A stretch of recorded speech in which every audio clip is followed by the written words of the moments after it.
Tout le monde est en train de se rendre compte de la vitesse à quel point les choses sont en train de changer. C'est très compliqué dès qu'on parle de la France, alors que je pense qu'on peut avoir un avis sur la France. On a un très joli pays. Le problème, c'est quand on le dit rapidement, on est taxé de facho. Alors on se dit, qu'est-ce qu'il faut que je dise alors je suis rétrograde parce que j'aime le pâté. The mass immigration's not an accident. If I was going to destroy a country, I would do it exactly the way they're doing it. Même les enfants d'immigrés sont en train de le remarquer. Faut qu'on arrête de se plaindre, les gars, parce que ça se passerait dans nos pays à nous, les gars. Ces gens-là, comme nous, ce qu'on fait en France, ne ferez pas long feu, les frères. Vous jouez contre nous, vous n'êtes pas dans notre équipe. Regardez un peu le comportement que vous avez. Quand on parle de délinquance, il y a les Noirs et les Arabes en priorité. Je vous présente Squeezie, le plus gros influenceur francophone et aussi l'un des plus gros influenceurs au monde, qui nous a déjà gentiment expliqué qu'il fallait surtout pas voter pour la droite ou l'extrême droite, parce qu'on n'y verrait que des idéologies qui prônent la haine et la discrimination. D'ailleurs, d'après lui, l'histoire même récente a pu prouver que voter à droite était un véritable danger pour nous. Alors je suppose qu'il n'a pas entendu parler de la Pologne, mais passons. Et que le véritable danger, si un jour la droite arrive au pouvoir, ça serait le droit des femmes qui disparaîtrait complètement et le droit des LGBTQIA+,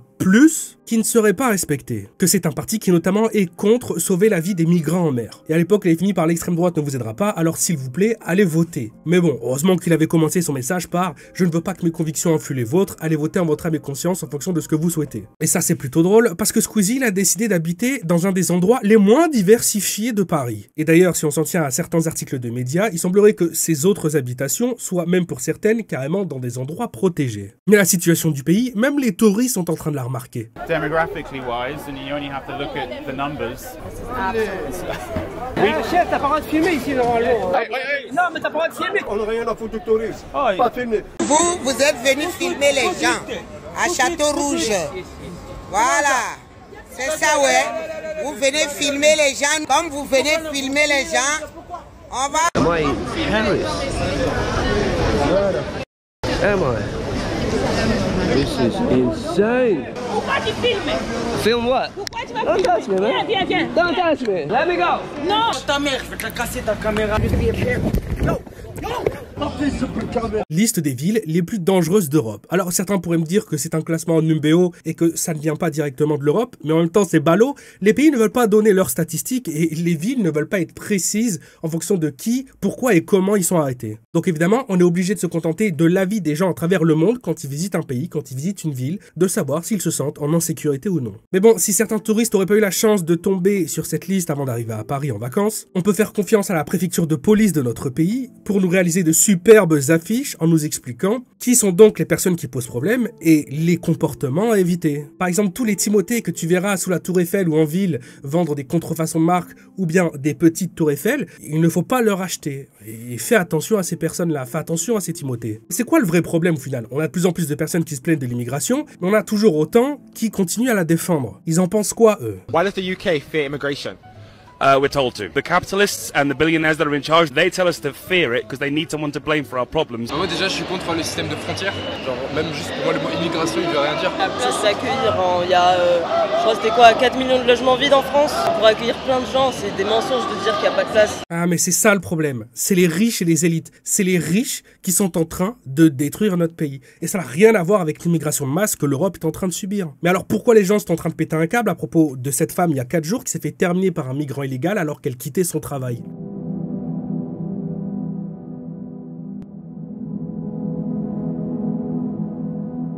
Il a fait ça avec un tournevis et son travail qu'elle quittait, c'était celui de servir les migrants illégaux justement dans leur hôtel d'asile.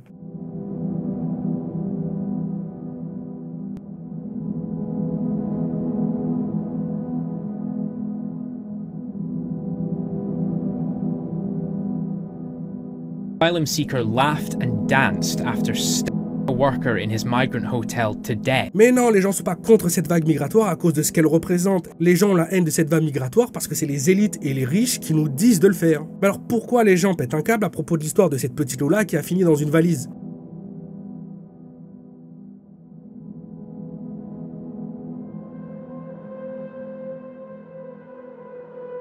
Non, mais vous avez pas compris. Ça, c'est juste parce que les élites et les riches nous disent qu'il faut détester cette vague migratoire. Pourquoi les profs qui toussent leur taf et refusent d'aller travailler dans leurs écoles parce qu'ils estiment qu'ils ne sont plus en sécurité, que chaque jour enseigner dans certaines zones, c'est un véritable danger pour leur vie, et ils préfèrent tout simplement perdre leur travail. Moi, je me suis retrouvée en difficulté avec un gamin de CE1, sauf que sa maman et son papa le soutenaient dans tout et on était accusés d'être un papa qui refuse de vous serrer la main, qui a tous les signes de l'inspectrice de circonscription en nous demandant de remettre du dialogue. Ça a été la douche froide et toute l'année, je me suis retournée en sortant de l'école pour savoir si le papa de cet élève-là, il allait pas m'arriver quelque chose à la sortie de l'école. C'est insupportable à vivre. Non, mais ça, c'est parce que c'est les riches et les élites qui nous disent qu'il faut les détester. Pourquoi les gens sont choqués quand ils apprennent qu'à Paris, un homme qui essaye de lire la Bible en public, il va se faire lyncher parce que sa religion n'est pas acceptée sur le territoire français.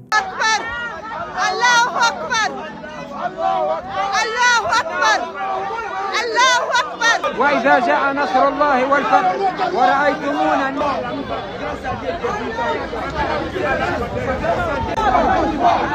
Non, mais ça, c'est parce que c'est les riches et les élites qui nous disent qu'il faut les détester. Ça n'a rien à voir avec ce que ça représente réellement. Les médias continuent à parler de toutes ces situations comme si c'était de simples incidents, alors qu'en vérité, tout est prévu et tout est calculé depuis le début. Pour ne serait-ce qu'être mis au courant de toutes ces situations, que ce soit les meurtres, que ce soit les agressions, que ce soit les vols, tout ce qui en découle, on est obligé de se rendre sur des chaînes YouTube comme la mienne par exemple, ou bien sur Twitter, parfois avec un peu de chance sur Instagram. Et si on fait cet effort, c'est tous les jours que ce genre de situation, on peut les voir, des dizaines et des dizaines de nouvelles chaque jour, toujours pires les unes après les autres. Et dites-vous bien qu'on est mis au courant de simplement une infime partie de tout ça. Et la raison pour laquelle c'est de plus en plus difficile d'avoir accès à ces informations, c'est parce que c'est voulu. C'est un acte délibéré des médias, du gouvernement, pour nous empêcher d'avoir les yeux ouverts en grand sur cette situation. J'en profite pour vous dire que si maintenant vous cliquez sur ma chaîne YouTube, vous remarquerez que depuis 5 jours, mes vues ont été divisées par 4 voire par 5. Ça faisait des mois qu'en une heure je faisais 50 000 vues, alors que maintenant en une heure, j'en fais plutôt 4. Les 400 000 vues, c'est quelque chose que j'atteignais en 2 ou 3 jours, alors que maintenant, au bout de 3 jours, c'est plutôt 150 000 vues. Et je suis pas idiot, je sais bien que j'ai été ciblé. Quand tes vidéos prennent de base 65% de leurs vues par les suggestions sur le côté de YouTube et qu'elles tombent à 4%,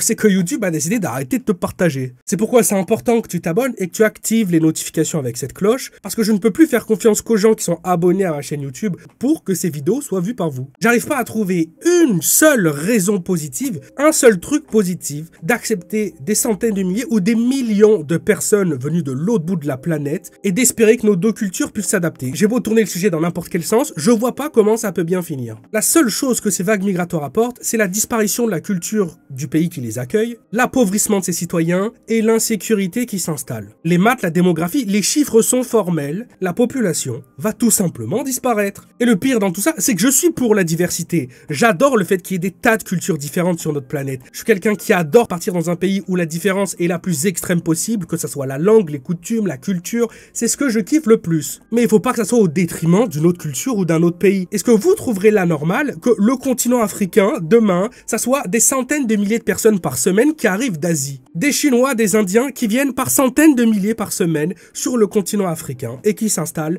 et qui imposent leur culture. Est-ce que ça vous paraîtrait normal? Est-ce que ça vous paraîtrait normal que les Blancs européens envahissent le Japon, s'installent et font complètement s'effacer la culture nippone, de A à Z, qu'il n'en reste quasiment plus rien? Est-ce que vous trouveriez ça normal? Alors pourquoi accepter l'inverse? C'est ça la question que je me pose. Pourquoi accepter l'inverse? Mais ça, les gens, ils le savent. Les gens qui défendent cette cause, ils sont très bien au courant de ce qui est en train de se passer. Moi, je suis pour l'abolition du mot France. La France n'existe pas. Il faut que les gens comprennent que la France n'existe pas.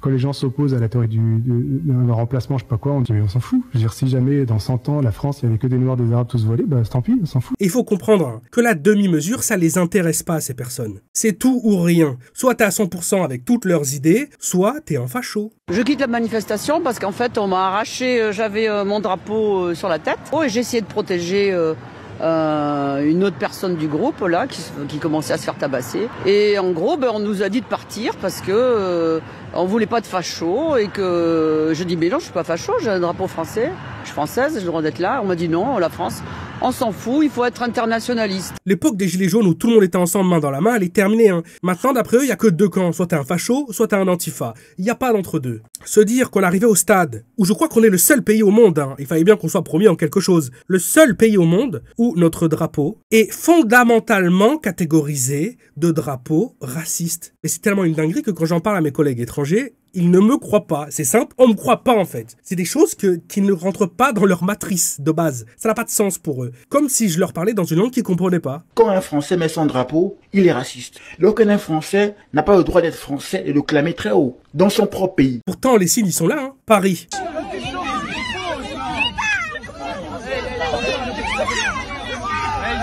Et maintenant, Tokyo.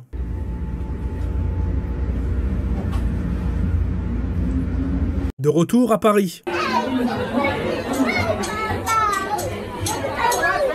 Et là, de retour à Tokyo. Bah, et de retour à Paris. Quand ils travaillent, il y a des gens qui sont fatigués, ils veulent pas entendre votre musique. Éteignez votre musique. Soyez civilisés, non? Non, faut l'éteindre, c'est comme ça. Monsieur, un peu de respect pour les gens. C'est bon. Non, il faut éteindre votre musique, c'est tout. Tokyo.